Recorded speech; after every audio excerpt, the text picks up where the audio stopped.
आप देख रहे हैं एबीपी गंगा। आपके साथ मैं हूं प्राची पारशर। शाम के 7 बज चुके हैं। वक्त हो गया है 7 के समीकरण का। ये करते हैं शुरुआत। दूसरी बार उत्तर प्रदेश की कमान संभालने के बाद मुख्यमंत्री योगी आदित्यनाथ पहली बार बनारस पहुंचे हैं। अपने 2 दिन के दौरे पर मुख्यमंत्री योगी आदित्यनाथ थोड़ी ही देर में जिले के अफसरों के साथ वाराणसी में चल रहे विकास कार्यों की समीक्षा बैठक करेंगे। इसके अलावा पुलिस अफसरों के साथ वाराणसी में कानून व्यवस्था का भी जायजा लेंगे। सीएम योगी कल वाराणसी में नेपाल के प्रधानमंत्री के स्वागत की तैयारी का भी जायजा लेंगे। वहीं अपने वाराणसी दौरे के दूसरे दिन मुख्यमंत्री योगी नेपाल के प्रधानमंत्री की अगवानी भी करेंगे और दिन भर नेपाल के प्रधानमंत्री के साथ मौजूद रहेंगे। तो मुख्यमंत्री योगी आदित्यनाथ वाराणसी के 2 दिवसीय दौरे पर पहुंचे हैं और अब से थोड़ी देर बाद वो अधिकारियों के साथ बैठक भी करेंगे। जो विकास कार्य चल रहे हैं बनारस में उसकी समीक्षा करेंगे, उसका जायजा लेंगे और तैयारियों का जायजा लेंगे। चूंकि नेपाल की प्रधानमंत्री को पहुंचना है तो उनके स्वागत की तैयारियों का जायजा लेंगे और कल दिन भर नेपाल के प्रधानमंत्री के साथ ही रहेंगे। मुख्यमंत्री योगी आदित्यनाथ दूसरी बार सीएम बनने के बाद ये पहला दौरा है बनारस का मुख्यमंत्री का और 2 दिवसीय दौरा है। वाराणसी के अफसरों के साथ समीक्षा बैठक करेंगे और नेपाल के पीएम के स्वागत की तैयारी भी करेंगे। रविवार को मुख्यमंत्री नेपाल के प्रधानमंत्री की अगवानी करेंगे, उनके साथ रहेंगे। 2 दिवसीय दौरा है वाराणसी का और इस दौरान वो समीक्षा बैठक करेंगे, विकास कार्यों का जायजा लेंगे।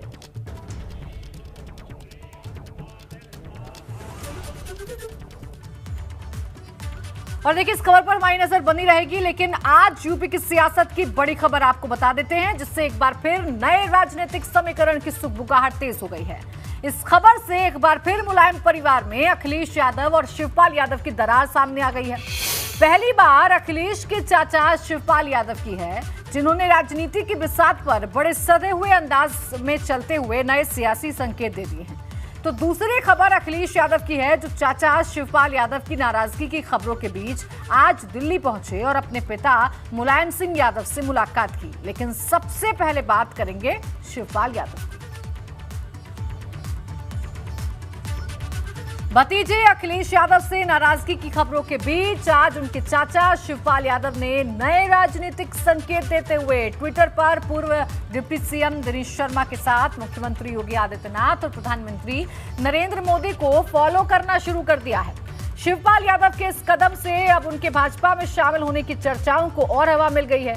आपको बता दें कि विधानसभा चुनाव के बाद से लगातार शिवपाल यादव की अखिलेश यादव के साथ नाराजगी की खबरें सामने आ रही हैं। ऐसे में पहले मुख्यमंत्री योगी आदित्यनाथ से मुलाकात और अब उन्हें और प्रधानमंत्री को ट्विटर पर फॉलो करके शिवपाल यादव ने उत्तर प्रदेश में नए सियासी समीकरणों के संकेत दे दिए।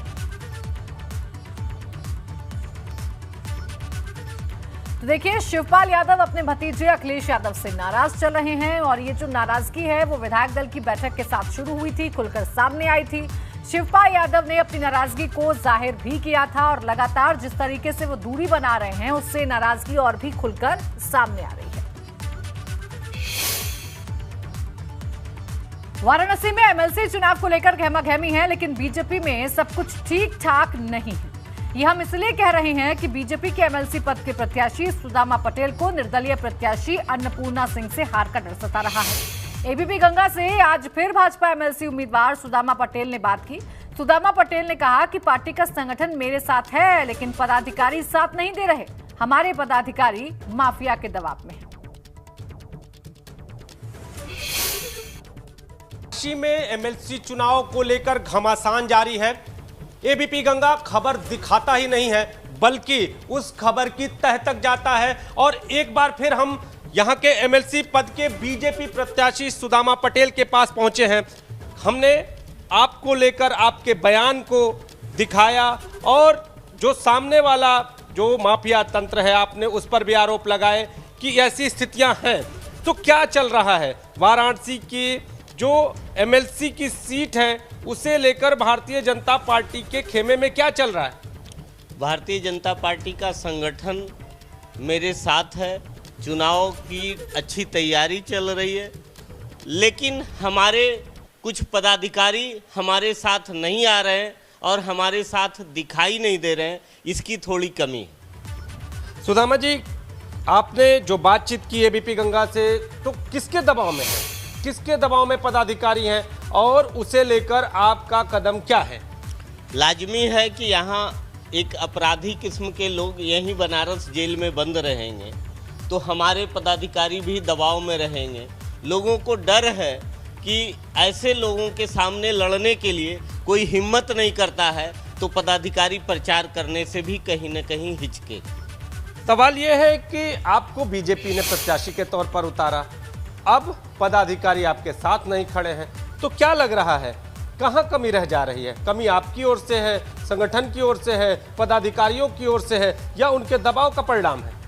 संगठन तो मेरे साथ है। संगठन चाहता है कि मोदी जी का क्षेत्र है, यहाँ चुनाव जीतना जरूरी है। डॉक्टर सुदामा पटेल जब चुनाव मैदान में आए हैं तो चुनाव जीतने के लिए आए हैं, इसलिए संगठन तो साथ है, लेकिन पदाधिकारी थोड़े दबाव में है, इसलिए पदाधिकारी दिखाई नहीं देते हैं।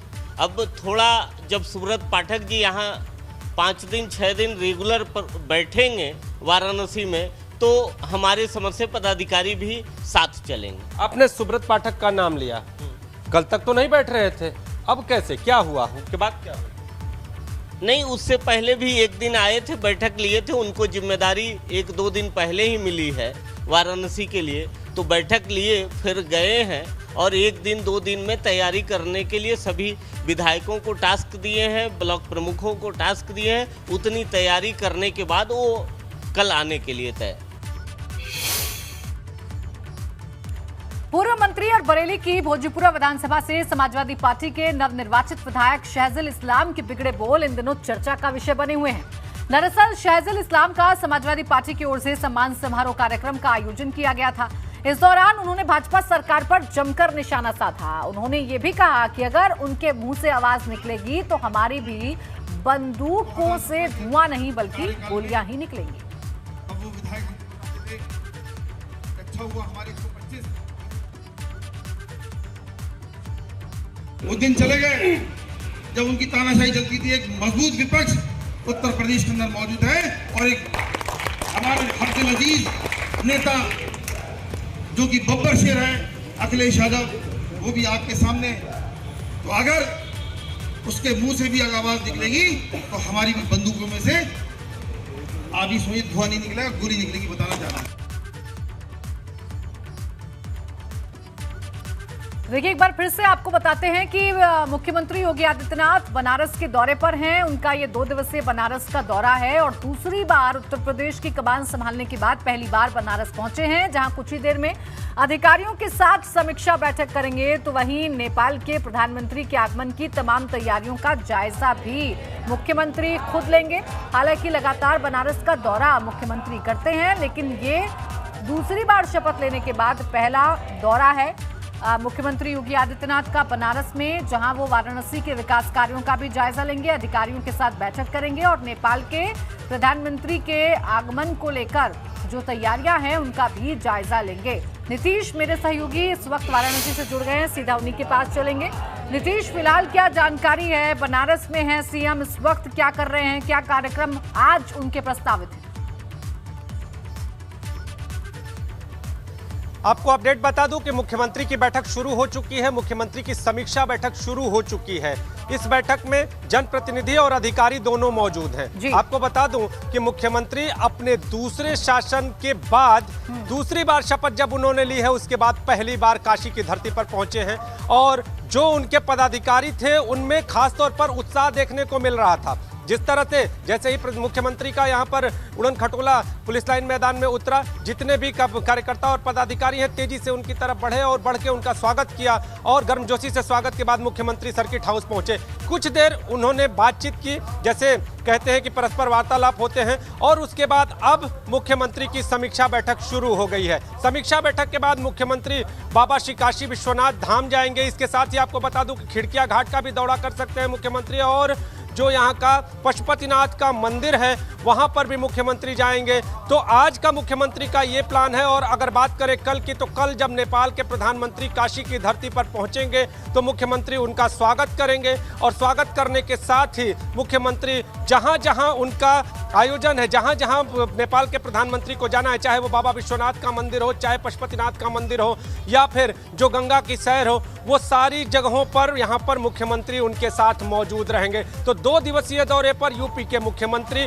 काशी में अधिकारियों की समीक्षा बैठक ले रहे हैं। जी बिल्कुल, समीक्षा बैठक यहाँ पर चल रही है। बैठक शुरू हो चुकी है नीतीश, और उस पर भी हमारी नजर बनी हुई है। लेकिन नेपाल के प्रधानमंत्री को भी आना है, उसको लेकर क्या तैयारी है और उन तैयारियों का जायजा खुद मुख्यमंत्री भी करेंगे, उसको लेकर क्या जानकारी है?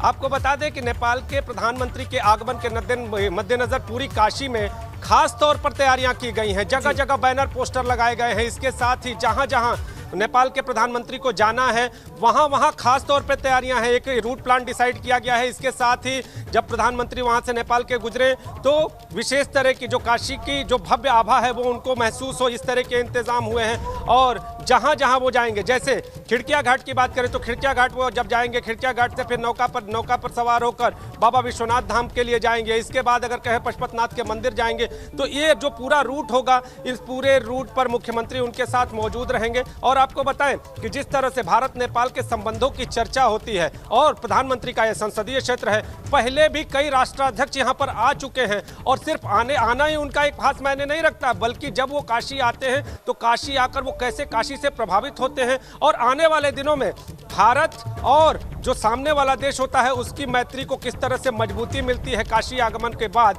ये सारी बातें देखने वाली होती हैं। लेकिन अब नेपाल के प्रधानमंत्री एक बार काशी में आ रहे हैं। प्रधानमंत्री का संसदीय क्षेत्र है, मुख्यमंत्री यहां पर मौजूद होंगे और उनकी तैयारियों में उनके आगमन की तैयारियों में कोई कोर कसर न रह जाए, इन सारी बातों की चर्चा इस समीक्षा बैठक में की जा रही है। जी बिल्कुल, और ये प्रधानमंत्री जो नेपाल के आ रहे हैं उनको लेकर तमाम तैयारियों का जायजा लेना है। शुक्रिया आपका तमाम जानकारी के लिए। योगी सरकार में पशुधन दुग्ध विकास अल्पसंख्यक कल्याण मंत्री धर्मपाल सिंह ने कहा कि वक्फ की जमीनों पर अवैध कब्जेदारों पर बुलडोजर चलाकर उसे मुक्त कराया जाएगा। साथ ही मदरसों में राष्ट्रवाद, देशभक्ति और तकनीकी शिक्षा दी जाएगी ताकि वो आतंकी गतिविधियों से अलग होकर देश को अपना सके। सरकार के कैबिनेट मंत्री धर्मपाल सिंह जी हमारे साथ में बात करने के लिए मौजूद हैं। आइए उनसे बात करते हैं। उनके पास बहुत ही महत्वपूर्ण विभाग है, एक तो पशुपालन विभाग, साथ ही अल्पसंख्यक और हज विभाग भी है। उनसे बात करते हैं कि किस तरीके की कार्य योजना है पूरे 100 दिन की। उत्तर प्रदेश में आर्थिक संपन्नता खेती से यहाँ की जाती और खेती जीडीपी नापने का एक पैमाना होता है और खेती में पशुओं का विशेष स्थान होता है। किसान परेशान है छुट्टा पशुओं से और छुट्टा पशु परेशान है किसानों से कि जब दूध देते हैं तब तक तो रखते हैं, दूध नहीं देती गायें तो छोड़ देते हैं। हम दोनों की समस्या हल करेंगे। छुट्टा पशु इधर उधर घूम रहे हैं, हम गौशालाएं बनवा के उनको संरक्षण देने का काम करेंगे। एक और महत्वपूर्ण विभाग आपके पास अल्पसंख्यक विभाग है, उसकी क्या कार्य योजना आपने अभी तय की? आज पहली बैठक है बरेली में और अल्पसंख्यक विभाग के अधिकारियों से तय करेंगे। जो हमारे पास वक्फ बोर्ड भी है, वक्फ बोर्ड की संपत्तियों पर लोगों ने अवैध कब्जे कर रखे, किसी के लोगों के नाम भी करा रखी है, तो विभाग से जानकारी करके उसे छुड़वाने का काम करेंगे। और वाराणसी के मंत्री दयाशंकर मिश्र एक्शन में दिखे। दयाशंकर मिश्र ने चौका घाट के आयुर्वेद अस्पताल का निरीक्षण किया। अस्पताल में सफाई व्यवस्था, उपकरणों की बदहाली पर नाराजगी जताई और जल्द से जल्द व्यवस्था सुधारने के निर्देश दिए। आपको बता दें कि सीएम योगी ने अपने मंत्रियों को निर्देश दिए हैं कि संबंधी विभागों का निरीक्षण करें। आज सीएम काशी आने वाले हैं और उससे पहले आपको बता दें कि सीएम काशी पहुंच चुके हैं और उससे ठीक पहले योगी के मंत्री एक्शन में दिखे। मुख्यमंत्री के आगमन से पहले वाराणसी में मंत्री एक्शन में हैं। आप देखिए दयाशंकर मिश्र दयालु जी यहाँ पर पहुँचे हुए हैं और आयुर्वेद अस्पताल है चौका घाट का। क्या क्या देखा आपने, निरीक्षण किया? मुख्यमंत्री का भी आदेश है से जुड़े हुए मंत्रालय से जुड़े हुए जो भी स्थल है उनका निरीक्षण करें। देखिए एक रिवाज बन गया है, जो मिला उसको लोग भूल जाते हैं। आगे की चीज़ों के लिए लोग परेशान हैं कि ये मिल जाए वो मिल जाए। जितने इंस्ट्रूमेंट हैं अगर वो टूटे फूटे हैं तो उनकी मरम्मत कराने की जिम्मेदारी। अस्पताल का बाथरूम गंदा है, सफाई, अस्पताल साफ़ नहीं है तो फिर दूसरी बात करना बेईमानी है अस्पताल के लिए। तो पहला चीज़ है जो अस्पताल फुल्ली नीट एंड क्लीन होना चाहिए, वो काम सफाई कर्मियों का है। उसके लिए हमने कहा कि सारे कमरे इनके, सारे बाथरूम, हमारा जो पैसेज है वो एकदम साफ़ सुथरा होना चाहिए। जो इंस्ट्रूमेंट हैं, पुरानी चीज़ें अस्पताल की जैसे लग रहा है, कुछ अलमारियां नीचे देखा वो बहुत ख़राब थी, तो उसके लिए हमने इनसे कहा कि आप उसको रंग पेंट कराना, मेंटेनेंस का काम विभाग का है। जो अधिकारी यहाँ के ज़िम्मेदार लोग हैं वो उसको साफ़ करेंगे। और तो क्या क्या देखा आपने अभी तक? आप बता रहे हैं कि यहाँ पर गंदगी और बहुत सारी कमियाँ भी मिली। इसी के लिए तो कह रहा हूँ कि हमको सबसे पहले अस्पताल को बहुत साफ़ सुथरा रखना है। जितने संसाधन मेरे पास हैं हमको उतना को कम से कम मेंटेन करके चलना है कि वो हमारा साफ। अस्पताल आने का मतलब कि एक जो मरीज़ है वो चाहता है सफाई, उसके बेड अच्छे हों, उसके सारे, तो उसमें जो कमियां हैं उसके लिए हमने बताया है यहाँ कि उसको लोग आप बहुत अच्छा करिए। यूपी में गैर कानूनी धर्मांतरण कानून लागू है, इसके बाद भी गैर कानूनी धर्मांतरण करवाने के मामले कम होने का नाम नहीं ले रहे। ऐसा ही एक मामला बुलंदशहर से सामने आया, जहां एक शादीशुदा महिला को घर से भगाकर आरोपी ने उसका धर्मांतरण करवाकर उसे दिल्ली ले जाकर निकाह कर लिया। धर्मांतरण करवाने के आरोपी का नाम हसन मोहम्मद है, जो अपने पड़ोस में रहने वाली एक शादीशुदा महिला को बहला फुसलाकर 17 मार्च को दिल्ली ले आया और गाजियाबाद की एक मस्जिद में उसका धर्म परिवर्तन करवाकर निकाह कर लिया और फिर दिल्ली में उसके साथ रहने लगा। इस मामले में महिला के पति की तहरीर पर पुलिस ने आरोपी युवक और महिला की तलाश शुरू की तो दोनों दिल्ली में मिले, जिसके बाद दोनों को वापस बुलंदशहर लाया गया और आरोपी युवक हसन मोहम्मद को गिरफ्तार करके आरोपी को जेल भेज दिया गया। फतेहपुर के ललौली थाना क्षेत्र का रहने वाला एक व्यक्ति अपने पड़ोसी शादीशुदा युवती को भला फुसला कर दिल्ली ले गया, वहाँ निकाह कर लिया और धर्म परिवर्तन करने के बाद रहने लगा। पुलिस तलाशते हुए वहाँ पहुँची और दोनों को जब यहाँ पे ले आई तो पता चला कि इसने धर्म परिवर्तन करके शादी किया है और धर्म परिवर्तन की धाराओं का मुकदमा पंजीकृत कर आरोपी को जेल भेजा गया है। पुलिस के द्वारा विवेचना